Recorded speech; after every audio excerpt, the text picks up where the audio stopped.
CIST, un artiste qui a su chanter l'amour comme personne. Interprète, tout au long de sa carrière, de nombreuses chansons magnifiques et légendaires, d'aventure en aventure, femme, femme, femme, je suis malade. Serge Lama est en effet l'un des chanteurs dont les mots et les mélodies ont réussi depuis 60 ans à toucher le public en plein cœur. Il faut dire que le chanteur sait de quoi il parle, éternel amoureux, il a vécu de grandes histoires et des expériences plutôt originales, comme il l'a confié à nos confrères de Téléstar. Mais j'ai eu de la chance au cours de ma vie sexuelle et amoureuse. Suzanne Gabriello, qui a été la maîtresse de Brel, m'a appris les choses du sexe. Il a d'ailleurs écrit Ne me quitte pas pour elle, a-t-il notamment raconté. Une première expérience qui l'a marqué, mais sans doute moins que l'une de ses grandes histoires d'amour, qui s'est finalement terminée tragiquement. Liliane, Michel. Et la merveilleuse lui à l'époque, au début des années 60, le chanteur est en pleine ascension, mais ne plaît pas forcément aux femmes. J'ai voulu courir les routes et aimer les femmes.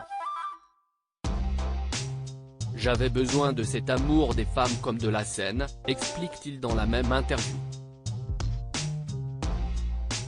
Mais alors qu'il commence à se faire un nom dans la musique en chantant dans un cabaret parisien, il rencontre Barbara dans un cabaret parisien. Et tombe fou amoureux de la pianiste de la chanteuse, Liliane Benelli, avec qui il débute une histoire d'amour. Quelques mois plus tard, le couple part en tournée avec Jean-Claude Grenassia, le régisseur et frère d'Enrico Macias. Alors qu'ils roulent sur une route de campagne, leur voiture s'écrase contre un arbre.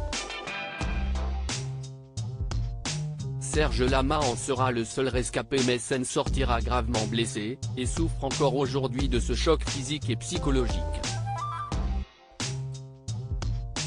Un drame sur lequel il s'est également confié. Perdre Liliane Benelli, morte lors de notre accident de voiture en 1965, a été pour moi un drame épouvantable. Elle était la pianiste de Barbara, une fille extraordinaire, s'est-il souvenu. Puis il y a eu Michel, se souvient-il. Michel, sa femme durant plus de 20 ans, décédée en 2016 alors qu'il était séparé mais jamais divorcé.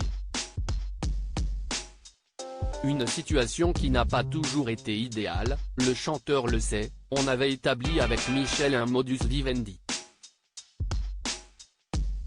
Je regrette de l'avoir rendu triste. Mais aujourd'hui, dans sa vie, se trouve la merveilleuse Luana Santonino, avec qui il vit une belle histoire depuis plus de 10 ans et qu'il a finalement épousée en février 2021. Et avec qui il semble plus heureux que jamais.